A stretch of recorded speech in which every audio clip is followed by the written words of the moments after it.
So the module 21 is talking about stress and health and coping, okay? What is your stress now? So the stress is a negative emotional state in response to events that we perceive as taxing our resources or ability to cope, okay? Then stressors, events that are perceived as harmful, threatening, or challenging, okay? So everybody can relate to stress, okay? Biopsychosocial model of health. Sorry, guys. I haven't talked much yet, and then this is the first time talking a lot today. So biopsychosocial model is the belief that physical health and illness, excuse me, are determined by the complex interaction of biological, psychological, and social factors. Health psychology is the study of how psychological factors influence health, illness, and health-related behaviors. Okay? So, life changes that cause stress a lot. Change is stressful. For example, death, marriage, divorce, loss of job, vacations for some people can be very stressful. Retirement too. You can relate to that, right? Some of you maybe. Vacations can be very stressful for some people. Planning and doing it, and then it's not working as they planned, that can cause some stress. Okay, so life changes. Also, daily hassles, annoying events in everyday life. We all have bad hair days, right? So these minor things can add up to lots of stress. For instance, you are stuck in the traffic. Okay, you take the T and then somehow T is not moving for like 15, 20 minutes and you're in a hurry to go and then take the exam on time, right?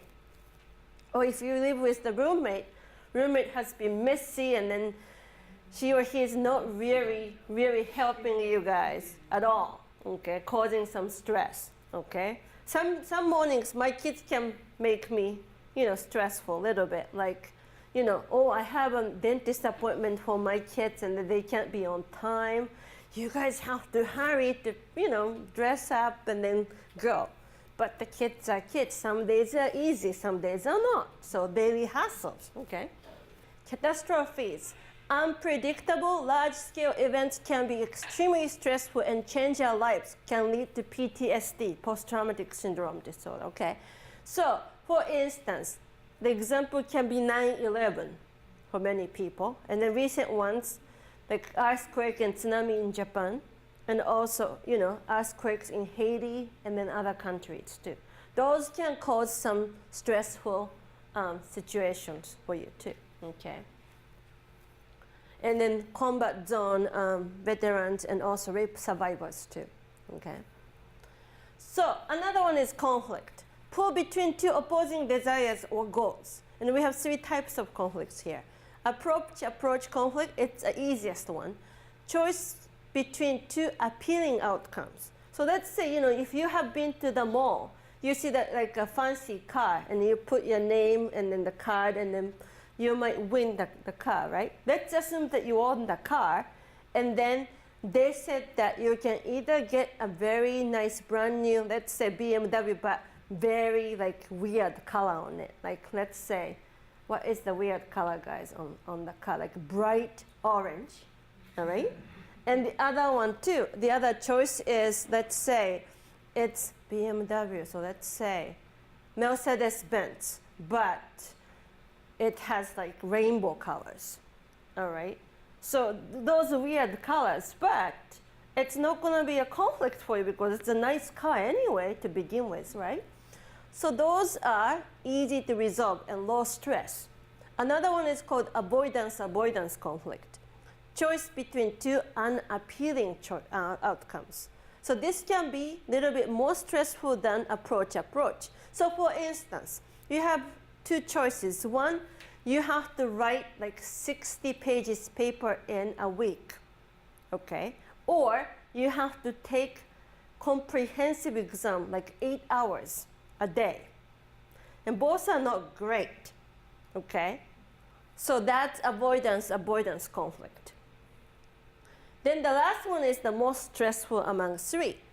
approach avoidance conflict. One goal is appealing and the other one is unappealing.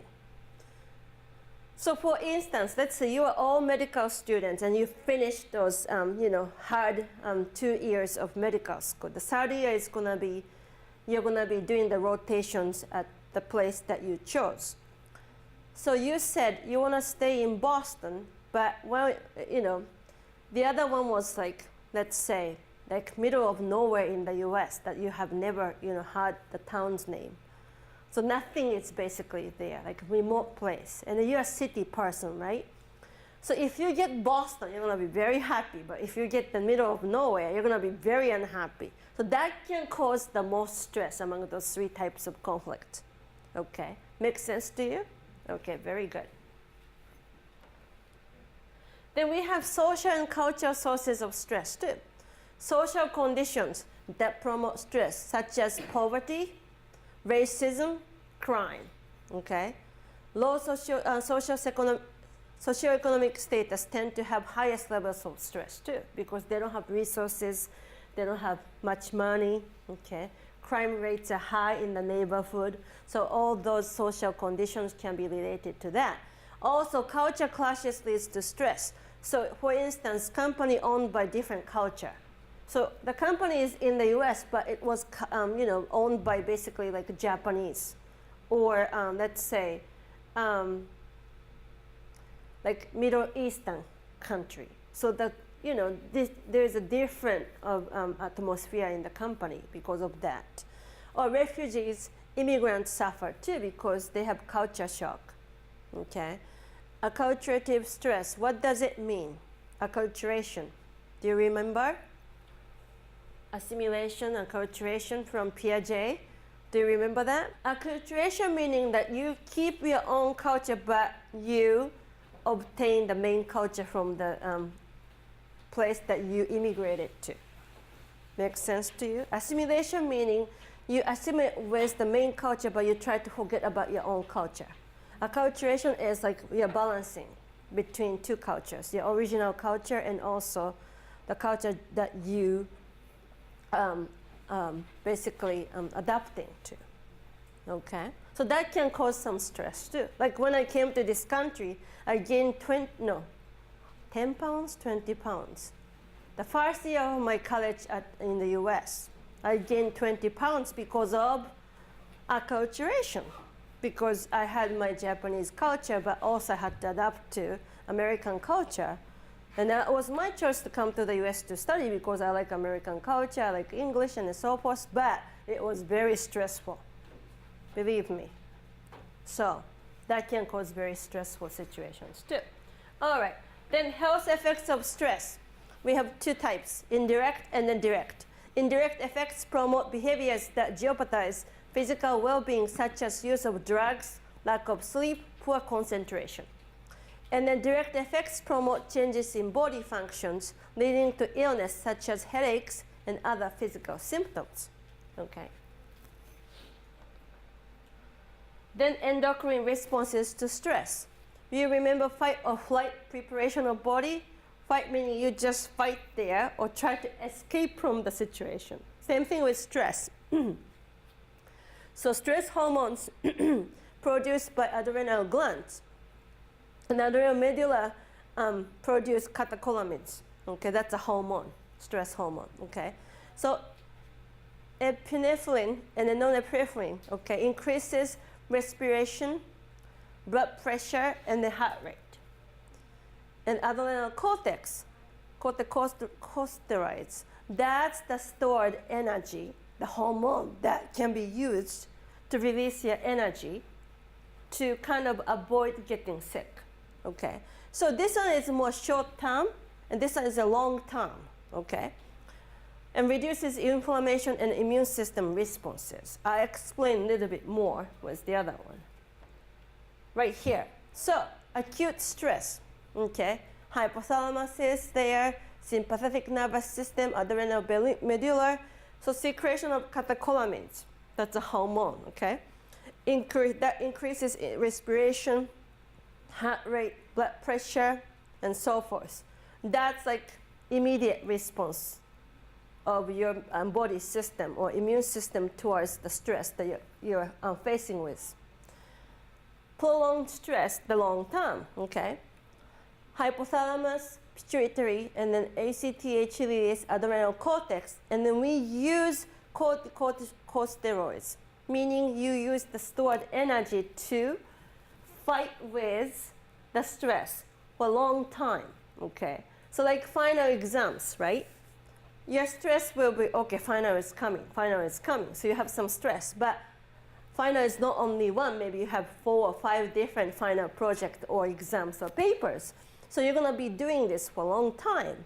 And then what happens is, when you do it, you have to keep yourself available to study or get ready for the finals, and you use those stored energy to keep going. Then once you're done, then you get sick or you feel exhausted. I'll explain more to that, okay? So GAS, that's related to GAS, General Adaptation Syndrome, okay? 3-stage process. Alarm stage, intense arousal, mobilization of physical resources. As I told you, catecholamines, okay? That's the immediate response. Then resistive, body actively resists stressors. That's the stored energy used part. Then exhaustion, more intense arousal, but this leads to physical exhaustion and physical disorders. Phase 1, alarm reaction, stage 1, okay? You say, oh, finals are coming up. I'm getting ready for it. I'm a little bit anxious, but I can do it. Then resistance, you're taking the 3rd final exam. I have one more to go. Then, once you're done, you feel exhausted. You might just sleep for like 18 hours, all right? And then you get sick at that time because you have been holding up so long. And your immune system is lower, then you might be more vulnerable to some like cold or like, allergy symptoms, anything like that, okay? That's the time you catch it. So, psychoneuroimmunology is the study or studies interaction between nervous system, endocrine system, and the immune system. Stress leads to suppressed immune function, and chronic stress tends to have more influence, of course, the long, prolonged. And stress weakened immune system increases likelihood of illness. So it's important that you manage your stress in a good way, okay? And also, immune suppression can be learned. You might remember from learning module, okay? Unconditioned stimulus is the drug, and then that causes immune suppression, okay? Then it was paired with sweetened water, and that causes immune suppression. And of course, we take or remove unconditioned stimulus away, then you just keep the conditioned stimulus, which is sweetened water. That can cause immune suppression. Okay. So immune suppression can be learned. Okay. Then how do we respond to stress? We have some psychological and social factors. Perception of control, explanatory style, and chronic negative emotions as hostility are under psychological factors. On the other hand, outside resources, friends and family, positive relationships, social factors. I'll explain each. Okay. So perceived control, meaning sense of control, decreases stress, anxiety, and depression. So you have the control with the situation. Like, you wouldn't have much control when you're stuck in the traffic. There's nothing much you can do about it. But if you know that the final is coming, but you are preparing for it, you have the control. That's okay, I can handle it. I just prepare for this final on this day for 2 hours. Then I get some sleep, like 5 hours sleep. Then when I wake up, I have 2 hours to work on the other project. Like that, so you have control, okay? And perceptions of control must be realistic to be adaptive though, because you are not the superhuman. You cannot just study for like 3 final exams one day and I'm going to do this and do this and do that. It's nearly impossible, all right? So if you have a realistic control over something, then it will cause less stress for you, all right? Then another one is explanatory style. Optimism. Use external, unstable, and specific explanations for negative events. So that predicts better health outcomes. And then on the other hand, pessimism. Use internal, stable, global explanations for negative events. And that predicts worse health outcomes. So for instance, there is a student who went to the interview for the job for summer, and then he didn't get it. And if he uses optimism, he will say, that's okay, interview didn't go well. I just didn't like the guy who interviewed me anyway. I'm sure next one is gonna be better for me. On the other hand, if he is pessimistic, he will say, I didn't get the job because I'm not so smart and I'm not a good candidate. It's just, I'm not a good guy right now. Okay, I'm not doing well with my college and stuff. Can you see the differences? Okay. All right, another one is personality and heart disease. Coronary heart disease is North America's leading cause of death. You have seen the red dress pin, right? We wear, okay. Habitually grouchy people tend to have poorer health outcomes. Chronic negative emotions have negative effect on immune system too. So this is it, type A versus type B personality. Type A, time urgency, intense ambition and competitiveness, general hostility associated with heart disease. Type B, on the other hand, more easygoing and it's not associated with heart disease. How many of you have type A personality here? Okay. Which one do you have? Time urgency, intense ambition and competitiveness? Exactly. Do you have hostility though? I do. You do? Okay. Who says type B? I'm definitely type B. All right. Okay. I used to be type A when I was in Japan, believe me. Since I came here, definitely type B. All right. Good thing is, time urgency and competitiveness are not associated with poor health outcomes. So it's okay. You don't have heart disease, okay? But negative emotions such as anger, aggressive reactivity, you have to drop that if you have it. So don't be hostile to others, okay? Because that can cause heart disease, okay? High levels of hostility increase chance of all disease, for instance, cancer, okay? Hostility is not good, all right? I don't see any hostilities from everybody who raised the hand for type A, so I don't think you're gonna be worried about that. All right. All right.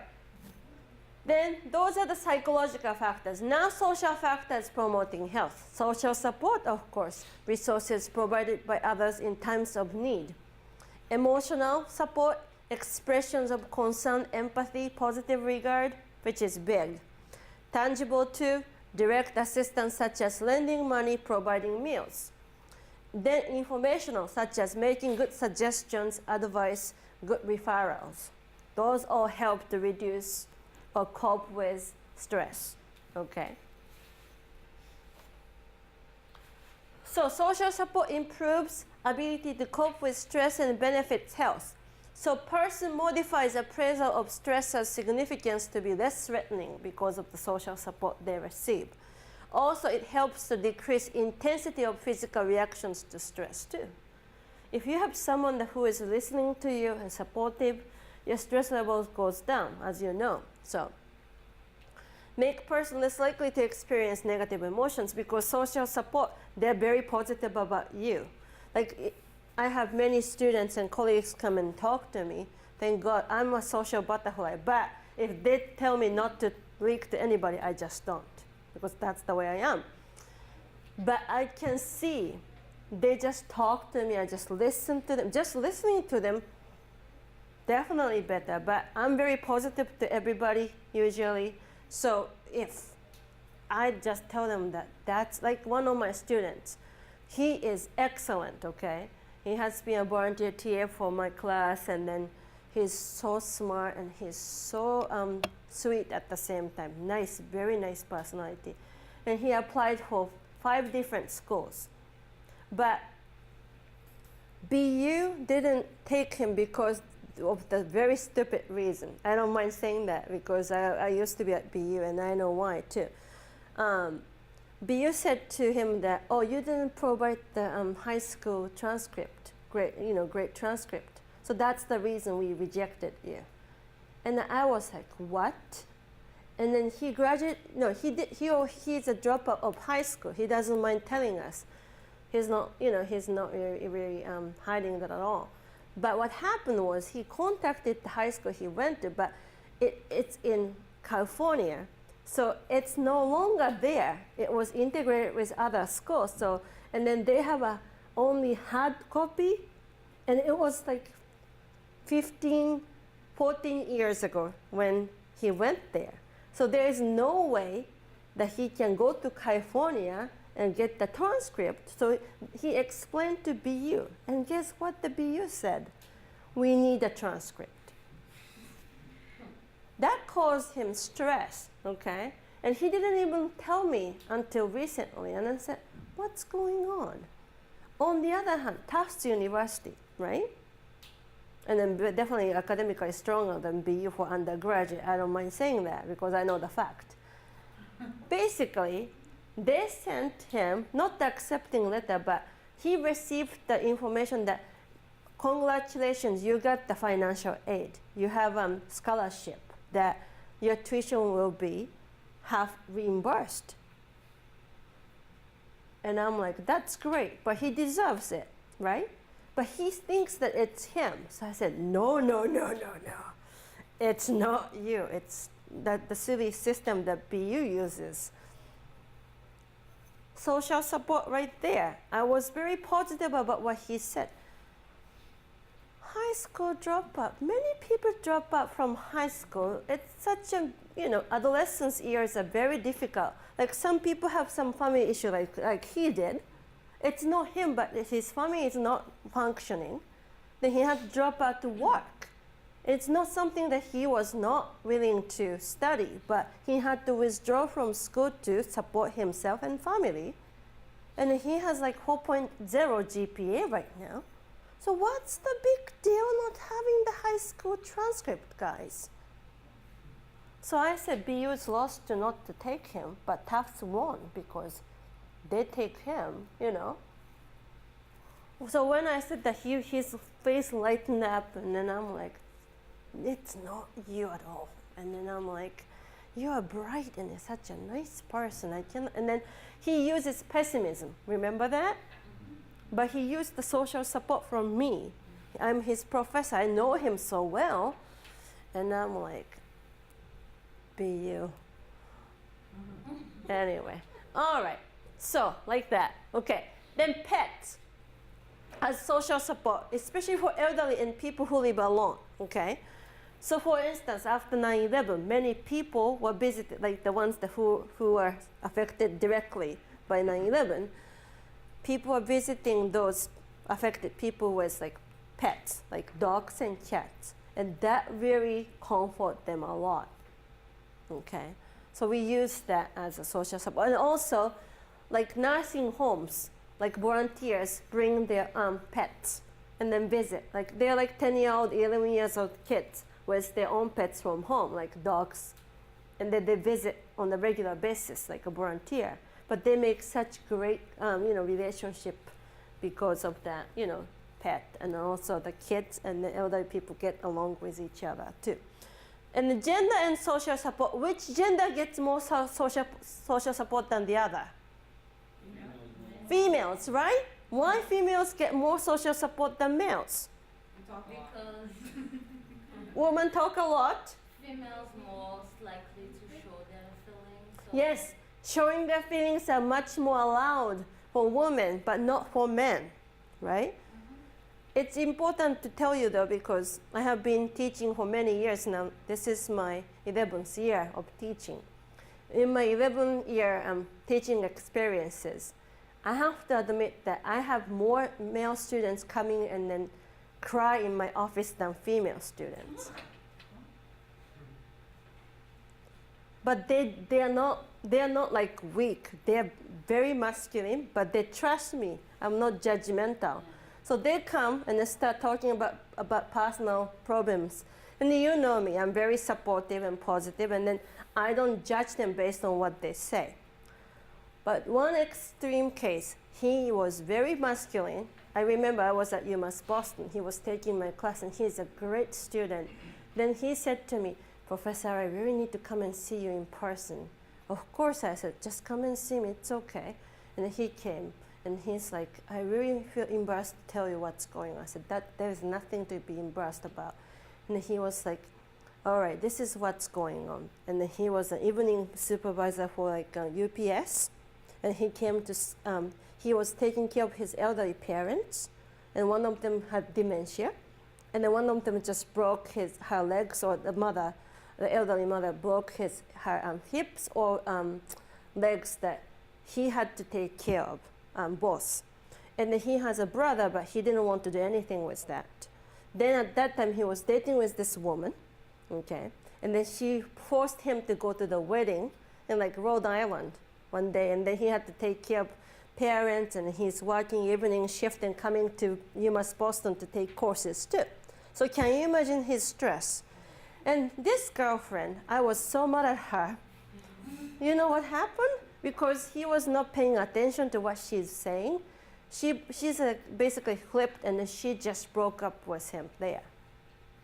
So he was like so upset, and then he started, he was doing this to his head. I'm like, he was like, "I just don't know what's going on. I'm doing my best, and I feel like I cannot control anything." He started crying, and I said, "That's okay. You have so much on your plate, and I cannot believe you're doing so much." So I said to him, "With my class, if you need some extra time to do the assignment, just let me know. And then I'm not gonna punish you by like delaying your work, because I know what's going on. Just try to come to my class as much as you can, but keep me posted about what's going on." So he finished his class with B+, okay? Which is not bad at all with his condition.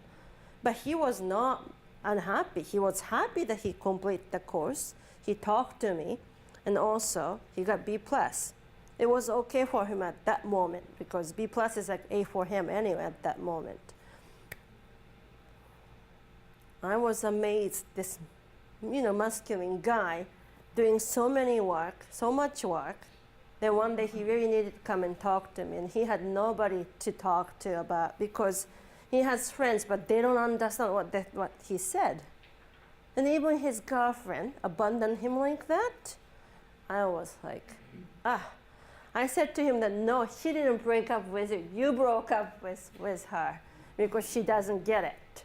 That's okay. And then after a year or so, he came back to me. And then he said, "Everything is better. I have a new girlfriend. She's much nicer than before, I told you." And then much more understanding. He was graduating from UMass Boston.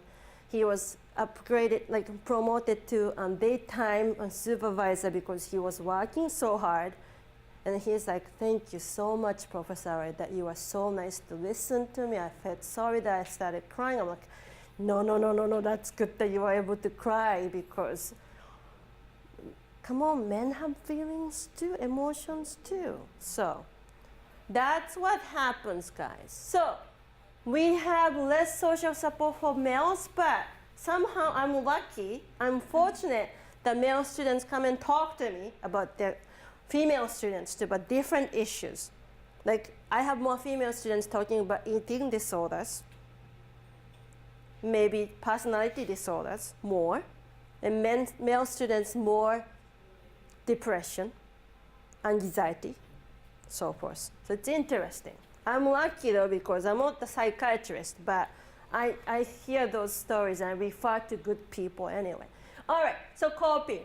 Behavior and cognitive responses used to deal with stressors involves effort to change circumstances or interpretation of them to make them more favorable and less threatening. Okay? And we have different type of coping too. So problem-focused coping and emotion-focused coping. Problem-focused coping, managing or changing the stressor, use if problem seems alterable, and it can be confrontive coping and planful problem solving. So for instance, if you have to do the group project as a final, you use problem-focused coping because you try to manage the stressor. Also, you try to alternate the problem. Like let's say 3 members are working really hard, but not other 5. So you try to focus on those 3 who is working really hard, and then say, let's finish this, and then just get the good grade for the group. All right. Confrontive coping. The group leader might say, you're supposed to do this, and if you don't do it, the group all suffers. So you have to work on it. So you might use the confrontive coping. And then planful problem solving. If they don't work, but they come to class, let's ask them to do this part, but small part, but they still have to do it. But we 3 of us will do the big part to make the group project successful, like that. So you can use the planful problem solving. On the other hand, emotion-focused coping, try to feel better about situation. Use if problem out of our control, which I explain more. So under emotion-focused coping, we have different strategies. Escape avoidance, try to escape stressor. Try to escape from school for a day or 2, if the school is the stressor. Distancing, minimize impact of stressor too. For instance, if your stressor is in the workplace, you try to not to meet with the person who is causing stress, okay? So if she or he tries to pick and then come and talk to you, if you're seeing someone coming to you, you try to go and, oh, I have a meeting with my boss right now, all right? Denial, refuse to acknowledge problem exists. Okay, I'm not alcoholic, and then so many alcoholic people say that, okay? Unfortunately. Another one, wishful thinking, imagining stressor is magically gone. Okay. Or, of course, the healthy one, seeking social support, turn to friends, support people, positive appraisal, minimize negative, but emphasize positive. I do that all the time with my school too, like schoolwork. And downward comparison, compare self to those less fortunate. So for instance, I might have 1 bad student in my class, but most of my students are very nice students. So I think about all my great students instead of just 1 negative student, which I do all the time. As you know, I cannot please 100% of my students, and I know that. I don't have to do that. If majority of my students are happy with my teaching, that makes me happy, and also I feel that I'm doing the right job. Downward comparison too. You might be very unfortunate right now because of many stressful situations going on, but you might say compared to my friend who is really suffering even more than my situation, I'm still okay with that. So that helps you to feel okay and then cope with stress. Okay. All right. Then culture and coping.